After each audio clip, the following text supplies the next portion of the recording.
In the beautiful city of Cleveland, Ohio, there is a large body of water that spans about 80 miles. It's the Cayuga River, and in 1969, the earth was really dirty. It was no surprise because cars had been around by that point for 83 years, more prominently in the past 2 decades. And the ocean and rivers were treated as your bedroom trash can. It was disgusting.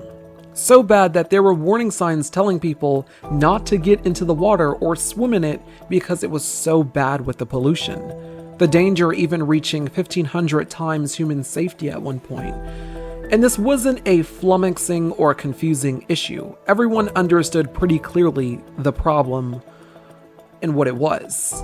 There were no national or local environmental laws. It was just, this is the earth, we live on it, we've been doing these things for years, and we're going to continue to do that because it brings us great profit. No one wanted to change a thing. Until the warning signs started coming in, and specifically about the Cayuga River in Cleveland, Ohio. This was from a news report in 1969. The Cuyahoga River in Ohio is so loaded with the waste products of petroleum distillation that it is actually in danger of catching fire. That report had came out in early June of 1969, and by June 22nd, the river actually had caught on fire in an explosion that was insanely deadly and caught national attention. Time magazine had published intense and detrimental photos of the burning river and the damage. The report said the river was no longer its typical blue color, but as dark as chocolate, and it oozes rather than flows. The 1969 fire was put out in an hour and a half, but when the mayor of Cleveland, Ohio, Carl Stokes, and his newly elected congressman brother caught wind of this, it was an instant reaction, serious demands. The mayor first held a press conference in front of the burning river, explaining how industrial waste and sewage was a large part of the problem. How corporations enjoyed dumping oil and other horrid things into the water without second thought or consequences. This is a story of death, corruption, and one of the most polluted cities in the United States of America.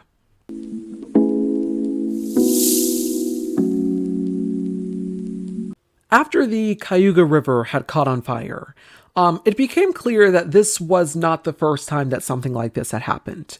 Apparently, the river had caught on fire 13 times before 1969.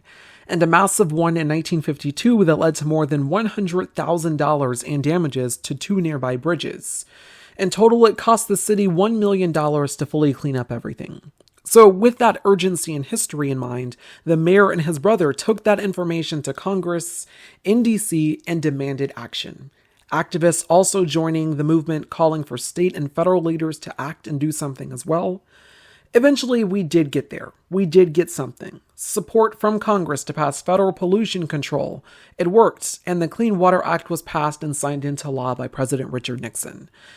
And what that act did was regulate the discharge of pollutants into U.S. waters. So as a corporation, you couldn't just dump oil or waste into public waters and laugh it off anymore.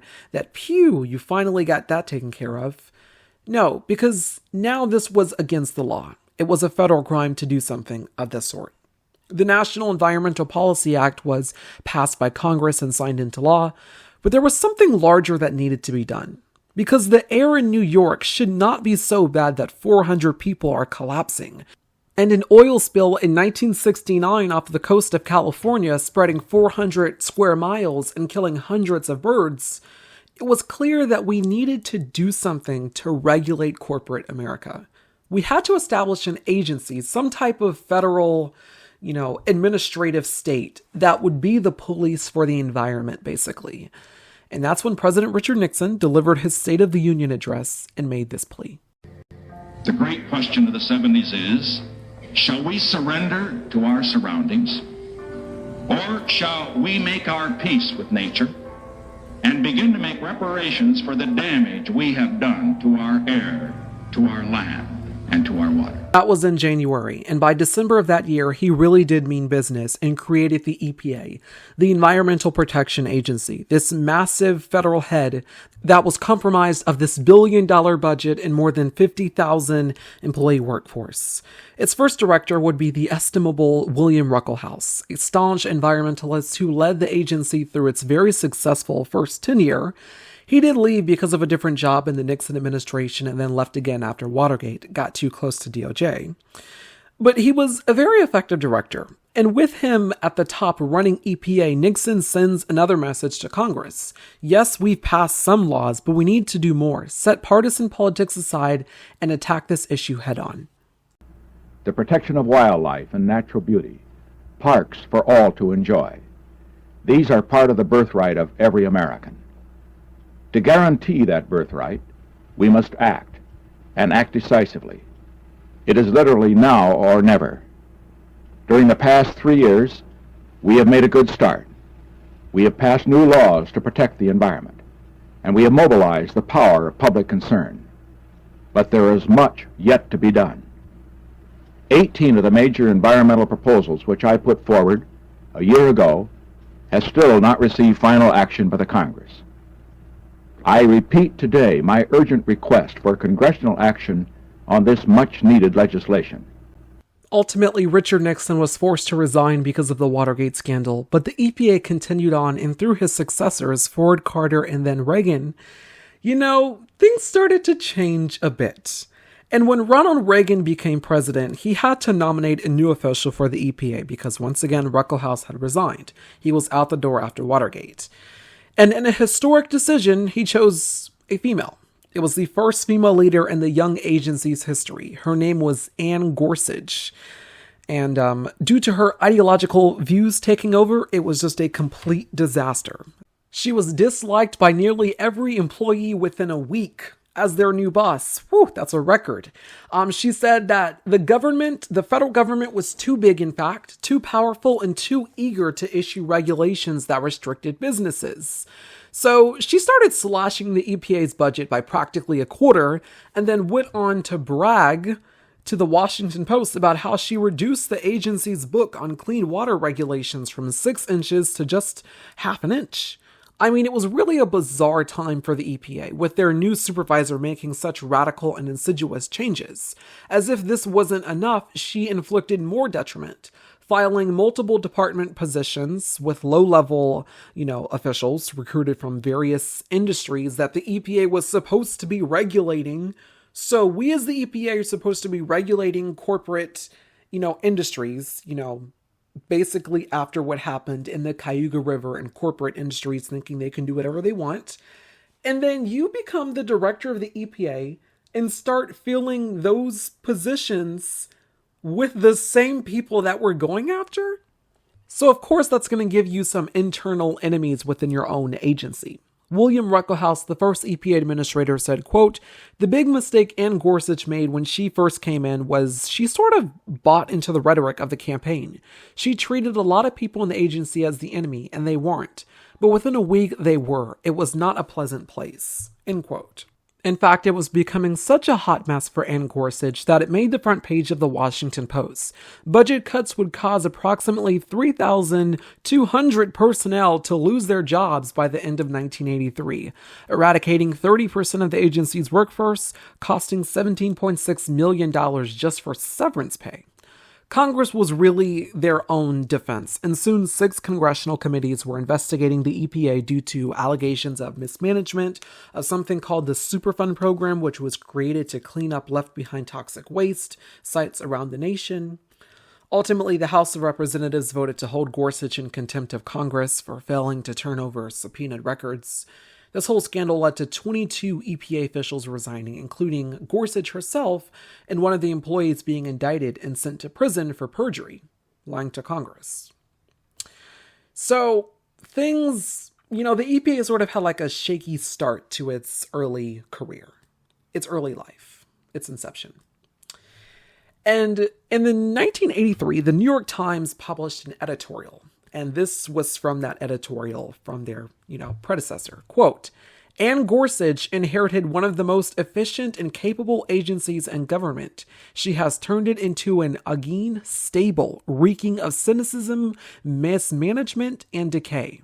End quote. I mentioned that Gorsuch resigned, and that wasn't really by choice. She was actually forced out by the man that appointed her, Reagan himself. It had become too much of a stench on the administration that they ended up getting William Ruckelshaus back in there, the agency's first leader, to come back after begging him to please restore morale because, this cascade of relentless attacks and intimidation had crippled the agency's reputation. And when Anne Gorsuch was nominated to be the new director of the EPA, the new head, she had to move from Colorado to D.C. with her son, a teenage boy named Neil, who went on to attend and graduated college. He became a judge. In 2017, former President Donald Trump nominated Neil Gorsuch to be a justice on the highest court in the land, the Supreme Court. He was swiftly confirmed by the Republican-controlled Senate, and up until that point, he had only had a select few number of environmental cases. There was cases in which he ruled in the EPA's favor, including the ability to depart from its guidance. Quote, he hasn't shown himself to have any flagrantly anti-environmental skeletons in his closet, at least not that I've been able to identify so far, end quote, said an attorney, Brendan Collins, who works with Ballard's Bar on environmental cases. Notice how Mr. Collins said so far there, with kind of like the hint or hesitation that, probably this could happen again. He told that to the Washington Post in 2017. And sometimes along the way, history plays a little trick on us, and all the loose pieces, connect. They repeat itself in some form. That is why it was no surprise when in the summer of 2022, the Supreme Court issued a ruling curtailing the EPA's ability to cut emissions. And guess who was in the majority on that major decision? Justice Neil Gorsuch. Supreme Court Justice Neil Gorsuch, the son of the infamous, arduous, vile, sort of going off on a vendetta, former director of the EPA, Anne Gorsuch, who was indicted and sent to prison for such, intimidation and, a whole scandal in that agency. This is now her son as a Supreme Court Justice of the United States, ruling in the majority on curtailing the EPA's ability to cut emissions. It made the front page of the New York Times. Quote, the Supreme Court's ruling in the Environmental Protection Agency case on Thursday was a substantial victory for libertarian-minded conservatives who have worked for decades to curtail or dismantle modern-style government regulation of the economy. In striking down an EPA plan to reduce carbon emissions from power plants, the court issued a decision whose implications go beyond hobbling the government's ability to fight climate change. Many other types of regulations might now be harder to defend. The ruling widens an opening to attack a government structure that in the 20th century became the way American society imposes rules on businesses. End quote. The way American society imposes rules on businesses, right? Because we initially did not have that. We just had dirty oceans. We just had, fires happening in the Cayuga River. 13 times. We had strong pollution, lots of pollution.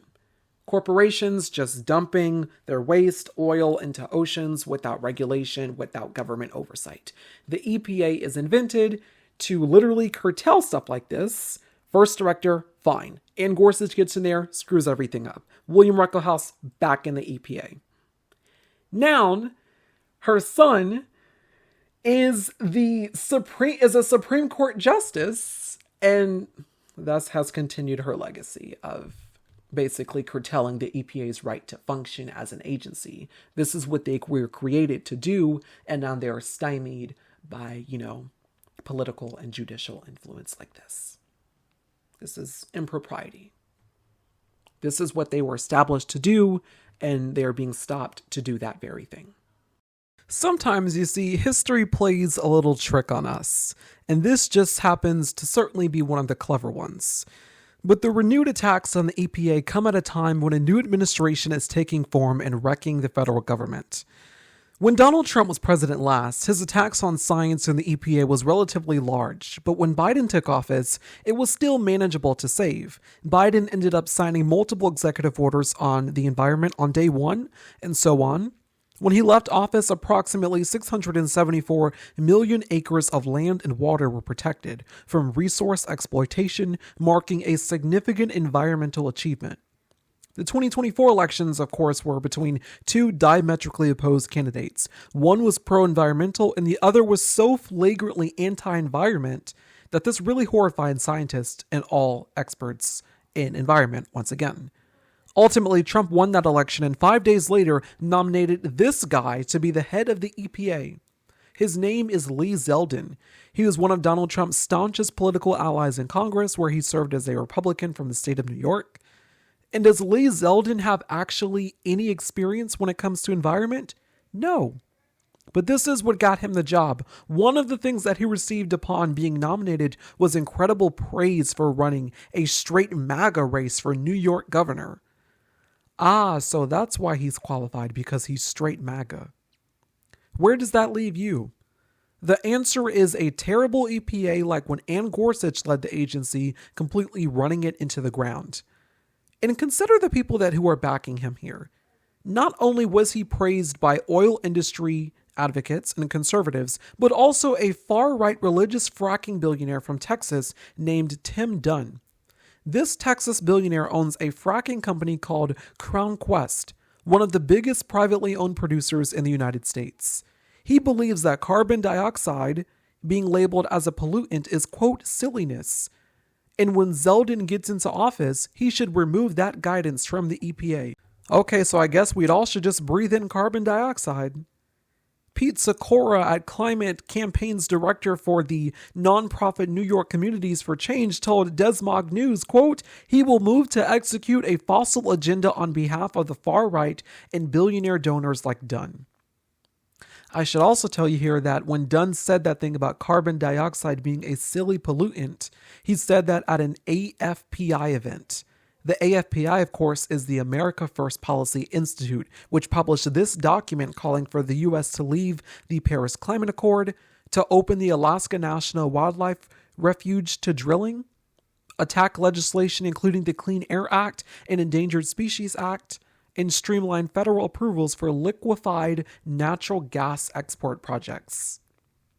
This gets worse because, of course, Zeldin is going to carry out the Trump administration's anti-environment agenda, which includes rescinding Biden's era executive orders on the environment, going after the Inflation Reduction Act, which has allocated millions of dollars in funding for clean energy. Judith Inc., a former EPA regional administrator, told the Rolling Stone, quote, if you are a fossil fuel company, a plastics company, a chemical company, you've got to be pretty happy with this appointment. But it's going to be an environmental disaster for the rest of us. He is a loyal devotee to Donald Trump, and he'll do whatever anti-environmental policy Trump tells him to do. She also says that Zeldin would implement much of the anti-environmental proposals that can be found in Project 2025 agenda. Quote, they want to weaken the Clean Air Act regulations by removing the part of the law that requires the EPA to set health-based air quality standards. That's a very unique provision in federal law, that standards have to be based on protecting human health. It's been so effective over the years in reducing air pollution and all of the respiratory and cardiac disease that goes along with air pollution. End quote. In January, Lee Zeldin testified before the Senate Committee on Environment and Policy Works. These were some of the highlights. Is carbon dioxide a pollutant? Thank you, Senator, and I enjoyed our meeting with your team as well, and I look forward to working with all of you. As far as carbon dioxide emitted from you during that question, I would say no. As far as carbon dioxide that is emitted in larger masses that we hear concern about from scientists as well as from Congress, that's something that certainly needs to be focused on for the EPA. And as a matter of law, it is a designated pollutant, correct? Senator, while carbon dioxide is not named as one of the 6 in the Clean Air Act, the EPA has been treated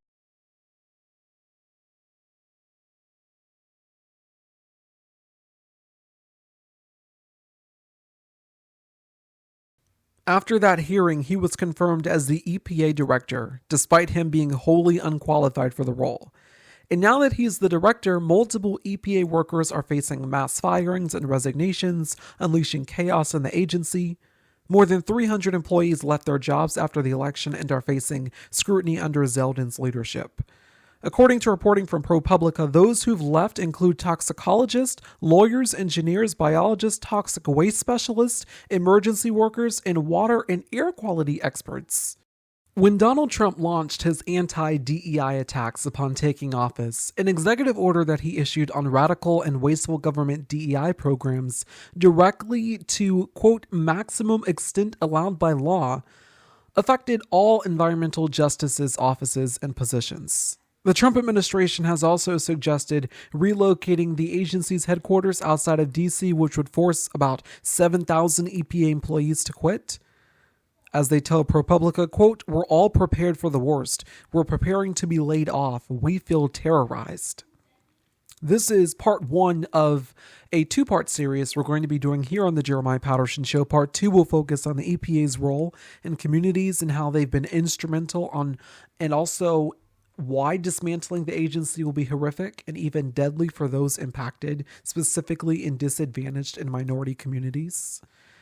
But I will just close with this one thing here. As Lee Zeldin is annihilating the EPA from within, even worse than Ann Gorsuch did back in the 80s, he also was assisted this week in this effort by the United States Supreme Court when they further curtailed the EPA's ability to protect water, which will allow more Cayuga rivers, like back in 1969, rivers catching on fire because there's so much pollution, because we're allowing corporations to just dump all kinds of raw sewage and crap into the ocean. And maybe, oh, by the way, we'll legalize oil spillage in oceans again. So good luck showering and drinking water. I'm sure it's all nice and purified, specifically with the Supreme Court's ruling here. And you know who voted in the majority? Just like in 2022, Neil Gorsuch, again, the son of Ann Gorsuch, the flagrantly anti-environmental person who was set to lead the EPA back in the 80s, was indicted. Her anti-environment son, Neil Gorsuch, is on the Supreme Court and was also in the majority on this ruling here. This is part of a TJPS special report. It's part one, the war on the EPA. If you are a fan of the show, please recommend this to your family and friends. I have been essentially keeping this in the vault for about 2 years because initially it was planned for a different project, but specifically because of what's happening on the EPA right now, this I felt was needing to be released. So comment down below your questions and your thoughts about this video. You can also support us by donating financially, as the Jeremiah Patterson Show is a part of independent media. This is independent journalism, and we rely on your donations to continue this crucial work. A huge and heartfelt thanks to all of you who have supported me, either by getting my book Resistance or sending in money to the show. Your donations and generosity do not go unnoticed. I'm eternally grateful for it. Be sure to follow us on Blue Sky and Substack at TJPS News. If you have any questions, news topic request, or want to do a collaboration, you can email me, tjpsnews@gmail.com. Once again, that is tjpsnews@gmail.com.